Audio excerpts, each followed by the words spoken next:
욥기서 1장 21절, 22절 말씀입니다.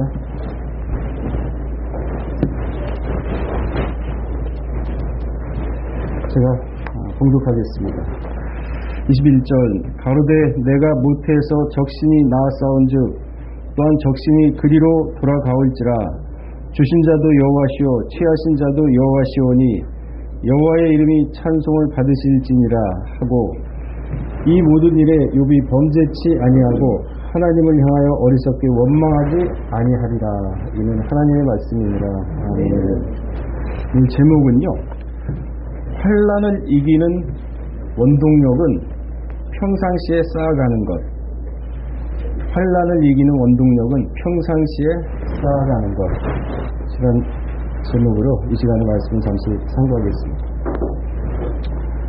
욥은 지금으로부터 3,500년 전 실존했던 인물이죠.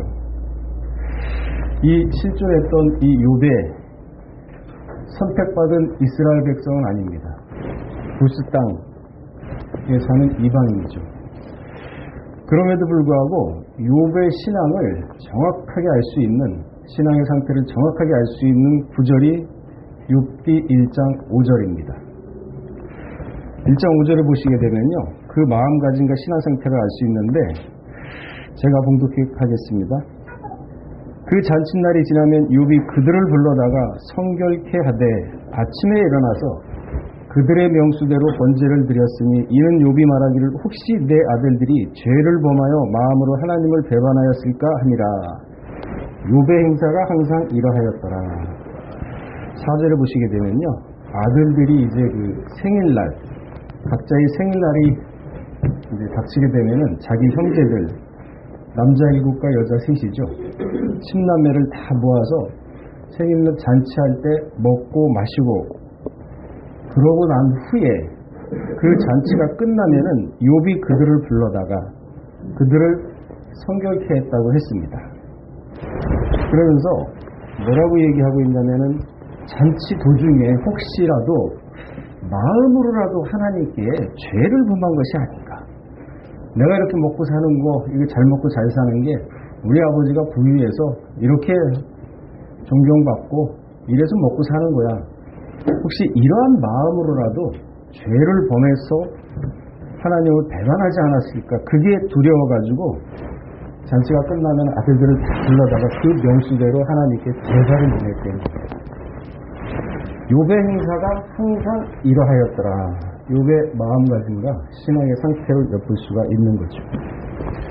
그러나 이러한 욥에게도 말할 수 없는 혹독한 시련이 닥치게 되죠.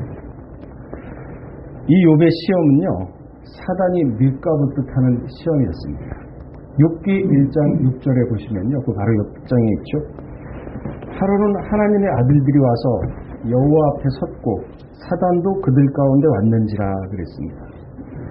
희한하죠. 하나님의 아들들이 와서 섰는데 그 앞에, 그 가운데 사단도 있다 그랬습니다. 그래서 이 사단이 이제 욥을 시험하고자 하나님에게 도움을 구하죠. 10절에 보시게 되면요, 주께서 그와 그 집과 그 모든 소유물을 산울로 두르심이 아니니까. 그러니까 욥이 엄청난 부자인데 그거를 하나님이 보호해 주시고 유주해 주시고 하나님께서 그 손으로 하는 바를 복되게 하셔서 욥이 모든 하는 되는 일마다 복되게 돼요. 만사 형통으로 됩니까? 그 소유물로 땅이 넓게 하셨습니다. 그러니까 얼마나 재산이 많은지 당시에는 재산의 기준이 갖추기였습니다. 쫙 땅에 퍼질 정도로 많았습니다. 그러면서 11절에 이제 주의 손을 펴서 그의 모든 소유를 치소서. 본인이 하지 못하니까 하나님께 요구를 하죠. 그리하시면서 정령 대면하여 주를 욕하리라 하고 있습니다. 그러니까 사단은요, 욥이 하나님께 충성하는 것은 이 마음으로 범죄치 않게 항상 제사를 지내게 하는 것은 하나님이 그 소유를 넉넉하게 하고 그 손에 만사형통의 축복을 주었기 때문에 그 소유물이 땅에 퍼질 정도로 많아서 그런 거 아니냐.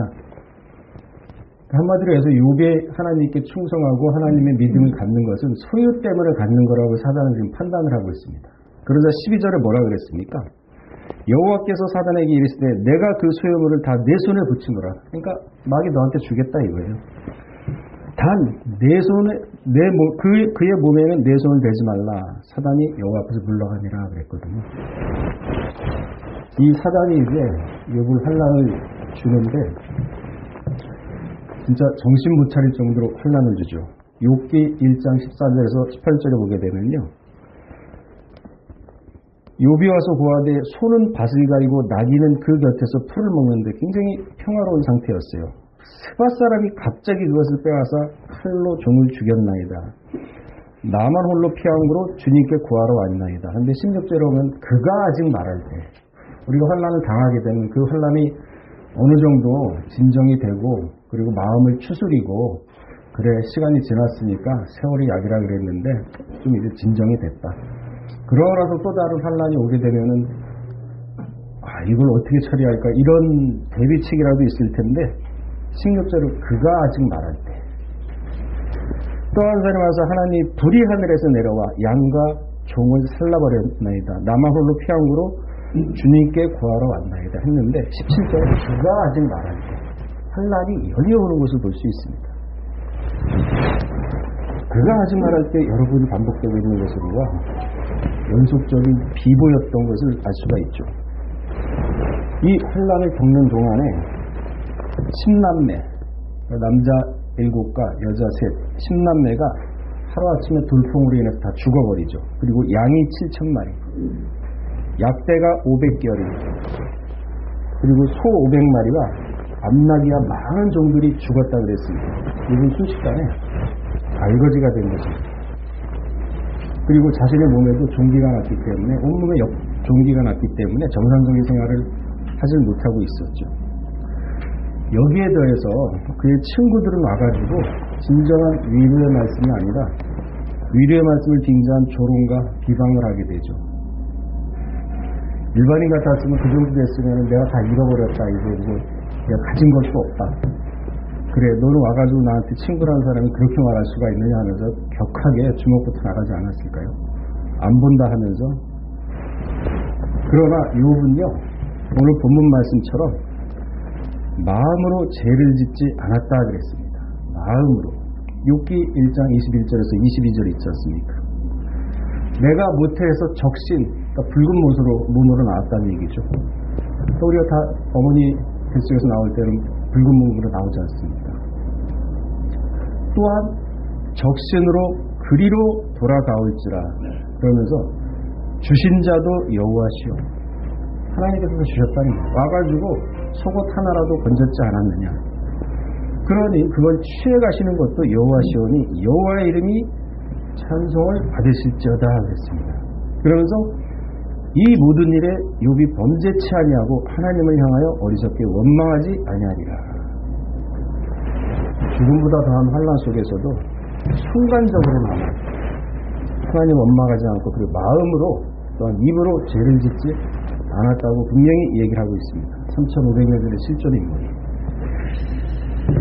이것은 자녀들이 잔치를 한 후에 아들들을 불러다가 그 아들들이 잔치하는 동안에 마음으로 죄를 짓지 않았을까. 10년까지 살피는 욥의 평소의 생활에서 나오는 모습인 것을 알 수가 있습니다. 마귀도 실수했죠. 소유를 다 뺐으면은 그 소유를 뺐음으로 인해서 하나님을 배반할 것이다 그랬는데 욥의 정신 상태는요, 신앙의 상태는 평상시 아들들이 배반치 않을 정도로 배반하지 않았으니까 걱정할 정도로 제사를 지내는 것이 진정한 거죠. 진정한 신앙의 상태였다는 거죠. 그래서 적신으로 나왔으니까 적신으로 가는 건 당연하다. 욥의 환난은요 30년이라는 길고 긴 생활 동안 이루어진 환난이었습니다. 욥은요 인생 자체가 공술의 공수거라는 것을 깨달았죠. 빈손으로 왔다가 빈손으로 가는 것이다. 그러나 자신이 가지고 있는 신앙과 믿음은 현세뿐만 아니라 내세까지도 연결해주는 아주 귀한 존재라는 것을 깨달았던 거죠. 그러니까 욥이 이게 가능했던 것은요 평상시 신앙의 준비가 빈틈없이 철저하게 준비를 했기 때문입니다. 신앙, 이러한 신앙은요, 환난날의 승리의 원동력이 된다고 요한복음 16장 33절에는 말씀하고 있죠.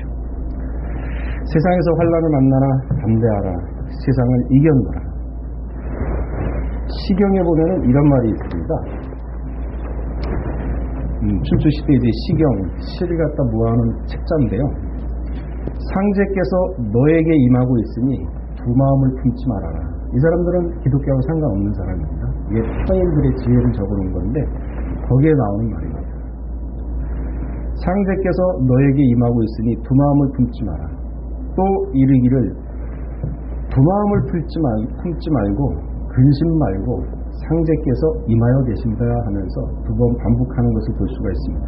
여기 상제는요, 당시에는 하나님을 몰랐으니까 하늘에 어떤 절대자가 있었다고 믿었던 거죠. 그러니까 하늘에 어떤 절대자가 자신의 위에 임하고 있다는 것을 항상 염두에 두고 두렵고 삼가하는 마음으로 지내라 그랬어요. 마음을 다스리라는 얘기죠. 신덕을 하라는 얘기죠. 그러니까 그렇게 하게 되면은 사사로움을 막고 진실함을 지키는데 큰 도움이 된다. 그렇기 때문에 의를 보고서도 마땅히 행하고자 하는 용기가 없거나 선을 행하되 선을 행하지 않으면 죄라 그랬는데 비슷한 말이 나오네요. 의를 보고도 마땅히 행하고자 하는 용기가 없거나 또한 이의 득실에 따라서 마음을 바꾸는 사람도 상제가 항상 내 마음을 들여다보면은 그러한 이의 득실에 따라서 간사하게 마음을 바꾸는 일도 없을 것이다 하고 지금 얘기를 하는 거거든요. 흔히 사람들은 작은 일에 연연하면 큰 일을 못한다고 보통 말을 합니다. 그러나 엄연히 말해서 성경은요, 작은 일에 충성하는 자 큰 일에 충성한다 그랬습니다. 작은 일상에 소홀한 사람이 큰 일을 이루는 경우가 거의 없죠. 진정한 위대함은 작은 일에 따뜻한 관심, 그리고 소소한 일상에서의 충실함에서 비롯되는 것이죠. 이처럼 평상시에 작은 일에도 하나님이 나와 함께 한다는 마음가짐은요, 항상 그 마음가짐을 생각하고 잊지 않고 있을 때 그렇게 된다 그러면 내가 알지 모르는 욕과 같은 급박한 환난이 온다 하더라도 흔들리지 않는 거죠. 결단의 순간에 망설이지 않게 되죠. 또한 위기의 순간에도 담담할 수가 있는 것입니다. 욥이 그랬듯이 욥의 신앙은요, 하루아침에 이루어진 것이 아닙니다. 아들들이 잔치를 하고서 마음으로, 행동이 아니라 마음으로 배반한 것이 거부하고 두려워가지고 욥이 그 아들들을 다 불러다가 권고하고 경계시키고 그리고 제사까지 보내면서 하나님께 드렸던 것이 욥의 범사가 항상 이러하였더라 그랬습니다. 그러니까 우리가 작은 일에 충성할 때 큰 일에 충성할 수 있다는 거죠. 유다서 1장 20절에도 보시게 되면요, 너희의 지극히 거룩한 믿음에 자기를 건축하여 성령으로 기도하라 그랬습니다. 거룩한 믿음에 자기를 건축해서 성령으로 기도하라 그랬습니다. 에베소 4장 13절에 보시게 되면요, 그리스도의 장성을 이루는 분량까지 자라라 그랬습니다.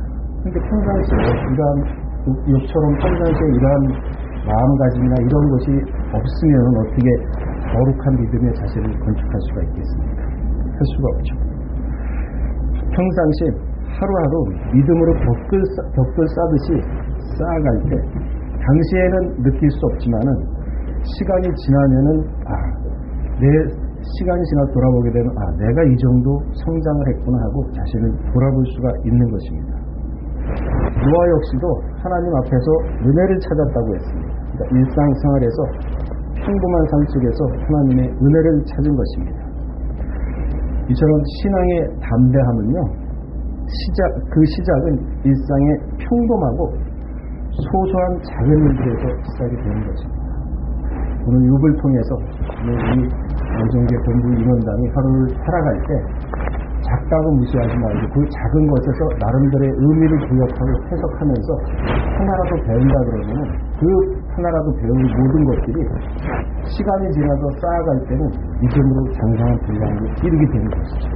그러니까 하루 삶이 그만큼 중요하다. 오늘 하루도 믿음으로 승리하는 걸 가지는 우리가 되시기 교회를 축원하겠습니다. 다 같이 기도하시겠습니다.